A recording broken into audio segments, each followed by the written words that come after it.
ഈശോ മിശിഹായ്ക്ക് സ്തുതിയായിരിക്കട്ടെ.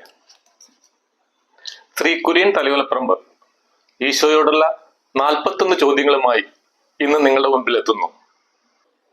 നമ്മോട് സംസാരിക്കുകയും ചോദ്യങ്ങൾ ചോദിക്കുകയും ചെയ്യുന്ന നിരവധി വ്യക്തികളുണ്ട്.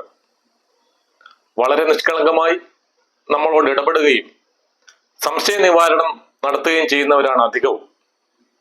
എന്നാൽ ചുരുക്കം ചിലർ രഹസ്യങ്ങൾ അറിയുന്നതിനും വിമർശിക്കുന്നതിനും വേണ്ടി മാത്രം ഇടപഴകുന്നവരാണ്. യേശുവിനോട് ചോദ്യങ്ങൾ ചോദിക്കുന്നവരും ഏതാണ്ട് ഇതുപോലെയാണ്. വളരെ നിഷ്കപടമായി യേശുവിനോട് സംസാരിക്കുന്ന വ്യക്തികളെയും വളരെ നിഷ്കളങ്കമായി യേശുവിനോട് ചോദ്യങ്ങൾ ചോദിക്കുന്ന ശിഷ്യന്മാരെയും നാം ബൈബിളിൽ കണ്ടുമുട്ടുന്നു. എന്നാൽ യേശു എന്ന രക്ഷകനെ മനസ്സിലാക്കാതെ കെണിയൊരുക്കുന്ന ചോദ്യങ്ങളുമായി യേശുവിനെ ഉത്തരം മുട്ടിക്കാനും വാക്കിൽ കൊടുക്കാനും പരിശ്രമിക്കുന്ന യഹൂദ പ്രമാണിമാരെയും ഫരിസേരെയും നാം ബൈബിൾ കാണുന്നുണ്ട്. വിവിധ തരത്തിൽപ്പെട്ട ഈ വ്യക്തികൾ ചോദിക്കുന്ന ചോദ്യങ്ങൾ എന്താണെന്ന് നമുക്ക് ശ്രവിക്കാം. നാം ഇതിൽ ഏത് ഗണത്തിൽപ്പെട്ടവരാണെന്ന് നമുക്ക് ചിന്തിക്കാം.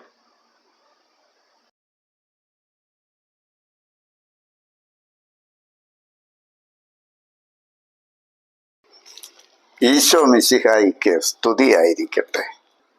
നിരവധി ബൈബിൾ പ്രഭാഷണങ്ങൾ കേട്ടിട്ടുള്ള ദൈവജനത്തിനു മുന്നിൽ എളിയൊരു സുവിശേഷ ചിന്തയുമായി നിൽക്കാൻ കർത്താവ് കനിഞ്ഞു നൽകിയ ഈ ദിവസത്തെ ഓർത്ത് നന്ദിയോടെ സ്തോത്രം ചെയ്യും. യേശുക്രിസ്തുവിൻ്റെ പരസ്യ ജീവിതത്തിലുടനീളം അവിടുന്ന് അഭിമുഖീകരിക്കുന്ന നിരവധിയായ ചോദ്യങ്ങളെക്കുറിച്ച് 4 സുവിശേഷങ്ങളിലും നാം വായിക്കുന്നുണ്ട്. അറിയാനുള്ള ആത്മദാഹത്തോടെയുള്ള ചോദ്യവും ഉത്തരം മുട്ടിച്ച് അപമാനിക്കാനുള്ള ചോദ്യവും അക്കൂട്ടത്തിലുണ്ട്. ചോദ്യങ്ങൾ ചോദിക്കുന്നത് ഒരിക്കലും തെറ്റായ കാര്യമല്ല. ആത്മാർത്ഥതയോടെ അന്വേഷിക്കുന്നവർക്കാണ് ദൈവം സ്വർഗരാജ്യ രഹസ്യങ്ങൾ വെളിപ്പെടുത്തുന്നത്. പക്ഷേ ദൈവരാജ്യ രഹസ്യങ്ങൾ അറിയുന്നതിനേക്കാൾ ഉപരി എങ്ങനെ യേശുവിനെ വാക്കിൽ കൊടുക്കാം എന്നതായിരുന്നു പല ചോദ്യകർത്താക്കളുടെയും ഉള്ളിലിരിപ്പ്. ഓരോരുത്തരും അഭിമുഖീകരിക്കുന്ന ചോദ്യവും അവയോടുള്ള അവരുടെ പ്രതികരണവും അറിവിൻ്റെയും വിവേകത്തിൻ്റെയും അടയാളമാണ്. സത്യമറിയാനും അതുവഴി ജീവിത നവീകരണം സാധ്യമാക്കാനും വേണ്ടി ചോദ്യങ്ങൾ ചോദിക്കുന്നവരെല്ലാം വെളിച്ചത്തിലേക്ക് വരാൻ ആഗ്രഹിക്കുന്നവരാണ്. എന്നാൽ അന്ധകാരത്തിൻ്റെ സന്തതികൾ തങ്ങൾ പിന്തുടരുന്ന തെറ്റായ വഴികളെ മറച്ചു പിടിക്കാനും യേശുക്രിസ്തുവിൽ കുറ്റം ആരോപിക്കാനുമാണ് ചോദ്യങ്ങൾ ചോദിക്കുന്നത്. എന്തുത്തരം ലഭിച്ചാലും അവർക്ക് സംതൃപ്തി ഉണ്ടാവുകയുമില്ല.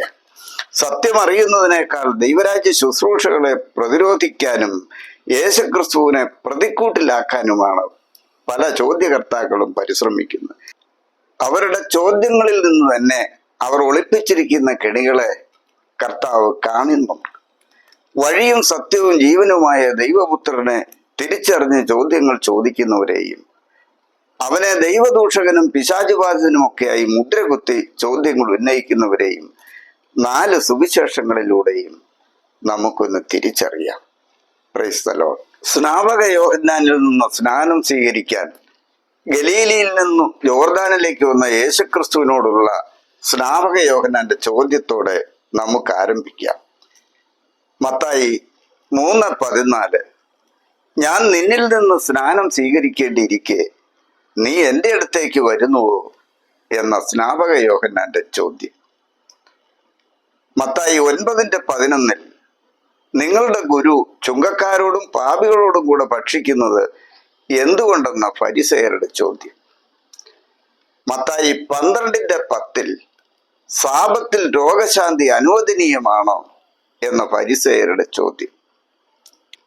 മത്തായി 15:2 നിന്റെ ശിഷ്യന്മാർ പൂർവികരുടെ പാരമ്പര്യം ലംഘിക്കുന്നത് എന്തുകൊണ്ടെന്ന ഫരിസേയരുടെ ചോദ്യം.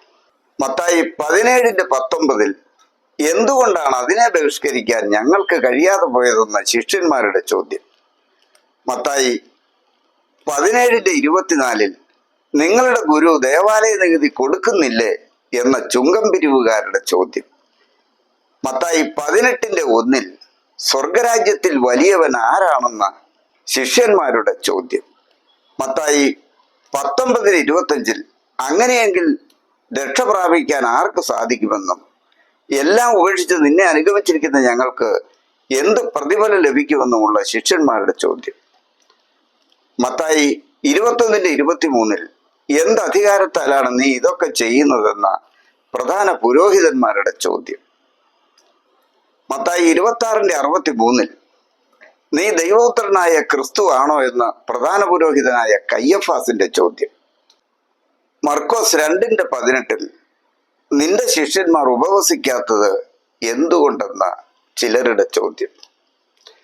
മർക്കോസ് 5:7 മഹോന്നതനായ ദൈവത്തിന്റെ പുത്ര യേശുവേ, അങ്ങ് എന്റെ കാര്യത്തിൽ എന്തിനിടപെടുന്നു എന്ന പിശാചുബാധിതന്റെ ചോദ്യം. മർക്കോസ് 10:2 ഭാര്യയെ ഉപേക്ഷിക്കുന്ന നിയമാനുസൃതമോ എന്ന ഫരിസയരുടെ ചോദ്യം. മർക്കോസ് 12:14 സീസറിന് നീതി കൊടുക്കുന്ന നിയമാനുസൃതമോ അല്ലയോ എന്ന ഹെരോദസ് പക്ഷക്കാരുടെ ചോദ്യം. മർക്കോസ് 12:18 പുനരുത്ഥാനത്തിൽ വിശ്വസിക്കാത്ത സദുക്കായരുടെ പുനരുത്ഥാനത്തെക്കുറിച്ചുള്ള ചോദ്യം. മർക്കോസ് 12:28 എല്ലാറ്റിലും പ്രധാനമായ കൽപ്പന ഏതാണെന്ന നിയമജ്ഞന്റെ ചോദ്യം. മർക്കോസ് 15:2 നീ യഹൂദന്മാരുടെ രാജാവാണോ എന്ന പീലാത്തോസിന്റെ ചോദ്യം. ലൂക്ക 2:48 പെസഹ തിരുനാളിനിടയിൽ നഷ്ടപ്പെട്ട ബാലനായ യേശുവിനെ 3-ാം ദിവസം ദേവാലയത്തിൽ കണ്ടെത്തിയപ്പോൾ മകനെ നീ ഞങ്ങളോട് ഇങ്ങനെ ചെയ്തത് എന്ത് എന്ന മറിയത്തിന്റെ ചോദ്യം. ലൂക്ക 7:19 വരാനിരിക്കുന്നവൻ നീ തന്നെയോ അതോ ഞങ്ങൾ വേറൊരുവനെ കാത്തിരിക്കണമോ എന്ന സ്നാപക യോഹന്നാനുണ്ടായ ഇടർച്ചയുടെ ചോദ്യം. ലൂക്ക 9:54 കർത്താവെ സ്വർഗത്തിൽ നിന്ന് അഗ്നി ഇറങ്ങി ഇവരെ നശിപ്പിക്കാൻ ഞങ്ങൾ പറയട്ടെയോ എന്ന ശിഷ്യന്മാരുടെ ചോദ്യം. ലൂക്ക 10:25 നിത്യജീവൻ അവകാശമാക്കാൻ ഞാൻ എന്ത് ചെയ്യണമെന്ന നിയമജ്ഞന്റെ ചോദ്യം. ലൂക്ക 10:40 കർത്താവെ ശുശ്രൂഷയ്ക്കായി എൻ്റെ സഹോദരി എന്നെ തനിയെ വിട്ടിരിക്കുന്നത് നീ ശ്രദ്ധിക്കുന്നില്ലേ എന്ന മർത്തായുടെ ചോദ്യം. ലൂക്ക 13:23 കർത്താവെ രക്ഷ പ്രാപിക്കുന്നവർ ചുരുക്കമാണോ എന്ന ഒരുവന്റെ ചോദ്യം. ലൂക്ക 17:20 ദൈവരാജ്യത്തിലായിരുന്നിട്ടും അത് തിരിച്ചറിയാൻ കഴിയാതെ ദൈവരാജ്യം എപ്പോൾ വരുമെന്ന ഫരിസയരുടെ ചോദ്യം. ലൂക്ക 21:7 റബ്ബി ഇതെപ്പോഴാണ് സംഭവിക്കുക, ഇതെല്ലാം സംഭവിക്കാൻ തുടങ്ങുന്നതിന്റെ അടയാളം എന്താണെന്ന ശിഷ്യന്മാരുടെ ചോദ്യം. യോഹന്നാൻ 1:38 റബ്ബി അങ്ങ് എവിടെയാണ് വസിക്കുന്നതെന്ന സ്നാപക ശിഷ്യന്മാരുടെ ചോദ്യം. യോഹന്നാൻ 1:48 നീ എന്നെ എങ്ങനെ അറിയുന്നു എന്ന നഥാനയേലിന്റെ ചോദ്യം. യോഹന്നാൻ 3:4 പ്രായമായ മനുഷ്യന് ഇത് എങ്ങനെ സാധിക്കുമെന്ന നിക്കോദേമോസിന്റെ ചോദ്യം. യോഹന്നാൻ 4:9 നീ ഒരു യഹൂദനായിരിക്കെ സമരിയാക്കാരിയെ എന്നോട് കുടിക്കാൻ ചോദിക്കുന്നത് എന്ത്? പ്രഭു, വെള്ളം കോരാൻ നിനക്ക് പാത്രമില്ല, കിണറോ ആഴമുള്ളത്, പിന്നെ ഈ ജീവന്റെ ജലം നിനക്ക് എവിടെ നിന്ന് കിട്ടും?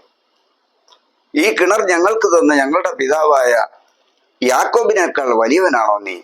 എന്നിങ്ങനെ യാക്കോബിന്റെ കിണറ്റുകരയിൽ ഉയർന്ന സമരിയാക്കാരി ഫോർട്ടീനയുടെ ചോദ്യം. യോഹന്നാൻ 6:25 റബ്ബി അങ്ങ് എപ്പോൾ ഇവിടെ എത്തിയെന്ന നശ്വരമായ അപ്പം അന്വേഷിക്കുന്നവരുടെ ചോദ്യം. യോഹന്നാൻ 8:5 പിടിക്കപ്പെട്ട വ്യഭിചാരണിയെ എന്ത് ചെയ്യണമെന്ന നിയമജ്ഞരുടെ ചോദ്യം. യോഹന്നാൻ 8:25 നീ ആരാണെന്ന യഹൂദന്മാരുടെ ചോദ്യം. യോഹന്നാൻ 8:48 നിന്നിൽ പിശാചുണ്ടെന്ന് ഞങ്ങൾ പറയുന്നത് ശരിയല്ലേ എന്ന യഹൂദന്മാരുടെ ചോദ്യം. യോഹന്നാൻ 8:53 ഞങ്ങളുടെ മരിച്ചുപോയ പിതാവായ അബ്രാഹത്തെക്കാൾ വലിയവനാണോ നീ എന്ന യഹൂദന്മാരുടെ ചോദ്യം. യോഹന്നാൻ 9:2 റബ്ബി ഇവൻ അന്ധനായി ജനിച്ചത് ആരുടെ പാപം നിമിത്തമാണെന്ന ശിഷ്യന്മാരുടെ ചോദ്യം. യോഹന്നാൻ 9:36 കർത്താവെ ഞാൻ അവനിൽ വിശ്വസിക്കേണ്ടതിന് അവൻ ആരാണെന്ന ജന്മന അന്ധനായിരുന്നവന്റെ ചോദ്യം. യോഹന്നാൻ 9:40 അപ്പോൾ ഞങ്ങളും അന്ധരാണോ എന്ന ഫരിസയരുടെ ചോദ്യം. യോഹന്നാൻ 11:8 ഗുരു, യഹൂദർ ഇപ്പോൾ തന്നെ നിന്നെ കല്ലെറിയാൻ അന്വേഷിക്കായിരുന്നില്ലേ, എന്നിട്ടും അങ്ങോട്ട് പോവുകയാണോ എന്ന ശിഷ്യന്മാരുടെ ചോദ്യം. യോഹന്നാൻ 12:34 ക്രിസ്തു എന്നേക്ക് നിലനിൽക്കുന്നു എന്നാണല്ലോ നിയമത്തിൽ ഞങ്ങൾ കേട്ടിട്ടുള്ളത്, പിന്നെ മനുഷ്യപുത്രൻ ഉയർപ്പിക്കപ്പെടേണ്ടിയിരിക്കുന്നു നീ പറയുന്നത് എങ്ങനെയെന്ന ജനക്കൂട്ടത്തിന്റെ ചോദ്യം. യോഹന്നാൻ 13:25 അന്ത്യ അത്താഴ വിരുന്നിൽ വെച്ച് യേശുവിന്റെ വക്ഷത്തിൽ ചേർന്ന് കിടന്നുകൊണ്ട് കർത്താവെ ആരാണത് എന്ന യോഹന്നാന്റെ ചോദ്യം. യോഹന്നാൻ 21:21 തിബേരിയാസിന്റെ തീരത്ത് വെച്ച് കർത്താവെ ഇവന്റെ കാര്യം എന്ത് എന്ന യോഹന്നാനെ സംബന്ധിക്കുന്ന പത്രോസിന്റെ ചോദ്യം. എല്ലാ ചോദ്യങ്ങൾക്കും വ്യക്തവും കൃത്യവുമായ മറുപടി നൽകുന്ന യേശു യഹൂദന്മാർ കെണിയിൽ പൊതിഞ്ഞുകൊണ്ടുന്ന ഒരു ചോദ്യത്തിനുള്ള മറുപടിക്ക് മാത്രം ഒരു വ്യവസ്ഥ വെച്ചുകൊണ്ട് ഒരു മറു ചോദ്യം ഉന്നയിച്ചു. എന്ത് അധികാരത്താലാണ് നീ ഇതൊക്കെ ചെയ്യുന്നതെന്ന് അവരുടെ ചോദ്യത്തിന്റെ കുന്തമന ഒടിച്ചുകൊണ്ട് യേശു ഒരു മറു ചോദ്യം ഉന്നയിച്ചു. മത്തായി 21:25 യോഹന്നാന്റെ ജ്ഞാനസ്നാനം എവിടെ നിന്നായിരുന്നു? സ്വർഗത്തിൽ നിന്നോ മനുഷ്യരിൽ നിന്നോ? ഈ ചോദ്യത്തിന് അവർ ഉത്തരം പറഞ്ഞാൽ മാത്രമേ അവരുടെ ചോദ്യത്തിന് യേശു മറുപടി നൽകുകയുള്ളൂ. തങ്ങളെ പ്രതിരോധത്തിലാക്കിയ യേശുവിന്റെ ചോദ്യത്തെക്കുറിച്ച് അവർ കൂടി ആലോചിച്ചപ്പോൾ ആ ചോദ്യത്തിന് എന്തുത്തരം നൽകിയാലും അത് യേശുക്രിസ്തുവിനെ ദൈവപുത്രനും രക്ഷകനുമായി അംഗീകരിക്കുകയാണെന്ന തിരിച്ചറിവിൽ തങ്ങൾക്ക് അറിഞ്ഞുകൂടാ എന്ന് പറഞ്ഞുകൊണ്ടവർ സ്വന്തം ചോദ്യത്തെ വിഴുങ്ങിക്കളഞ്ഞു. തന്റെ ദൈവിക അധികാരത്തെ ചോദ്യം ചെയ്യാൻ വന്ന് സ്വയം കുടുക്കിലായവരോട് യേശു ഒരു ഉപമ പറഞ്ഞു. നിങ്ങൾക്ക് എന്തു തോന്നുന്നു? ഒരു മനുഷ്യന് 2 പുത്രന്മാരുണ്ടായിരുന്നു. അവൻ ഒന്നാമന്റെ അടുത്ത് എന്ന് പറഞ്ഞു, മകനെ പോയി ഇന്ന് മുന്തിരിത്തോട്ടത്തിൽ ജോലി ചെയ്യുക. ഞാൻ പോകാമെന്നവൻ പറഞ്ഞു, എങ്കിലും പോയില്ല. അവൻ രണ്ടാമന്റെ അടുത്ത് നിന്ന് ഇത് തന്നെ പറഞ്ഞു. അവനാകട്ടെ എനിക്ക് മനസ്സില്ല എന്ന് പറഞ്ഞു, എങ്കിലും പിന്നീട് പശ്ചാത്തപിച്ചു പോയി. ഈ 2 പേരിൽ ആരാണ് പിതാവിന്റെ ഇഷ്ടം നിറവേറ്റിയത്? അവർ പറഞ്ഞു, രണ്ടാമൻ. അവരുടെ നെഞ്ചിൽ തന്നെ തറഞ്ഞു കയറിയ 2 പുത്രന്മാരുടെ ഉപമയിൽ പിതാവിന്റെ ഇഷ്ടം നിറവേറ്റിയ മകൻ ഏതെന്ന യേശുവിന്റെ ചോദ്യത്തിന് കൃത്യമായി മറുപടി നൽകിയവരോട് യേശു പറഞ്ഞു. മത്തായി 21:31 സത്യമായി ഞാൻ നിങ്ങളോട് പറയുന്നു, ചുങ്കക്കാരും വേശ്യകളുമായിരിക്കും നിങ്ങൾക്ക് മുമ്പേ ദൈവരാജ്യത്തിൽ പ്രവേശിക്കുക. എന്തെന്നാൽ യോഹന്നാൻ നീതിയുടെ മാർഗത്തിലൂടെ നിങ്ങളെ സമീപിച്ചു, നിങ്ങൾ അവനിൽ വിശ്വസിച്ചില്ല. എന്നാൽ ചുങ്കക്കാരും വേശ്യകളും അവനിൽ വിശ്വസിച്ചു. നിങ്ങൾ അത് കണ്ടിട്ടും അവനിൽ വിശ്വസിക്കത്തക്കവണ്ണം അനുതപിച്ചില്ല. Praise the lord. ദൈവപുത്രനായ യേശുക്രിസ്തുവിനും ദൈവരാജ്യ ശുശ്രൂഷകൾക്കുമെതിരെ പുറംതിരിയുന്ന എല്ലാ കാലത്തെയും ദൈവനിഷേധികൾക്കുള്ള യേശയ്യാ പ്രവചനം 6:9 പൂർത്തീകരിച്ചുകൊണ്ട് യേശു പറഞ്ഞു, നിങ്ങൾ തീർച്ചയായും കേൾക്കും, എന്നാൽ മനസ്സിലാക്കുകയില്ല. നിങ്ങൾ തീർച്ചയായും കാണും, എന്നാൽ ഗ്രഹിക്കുകയില്ല.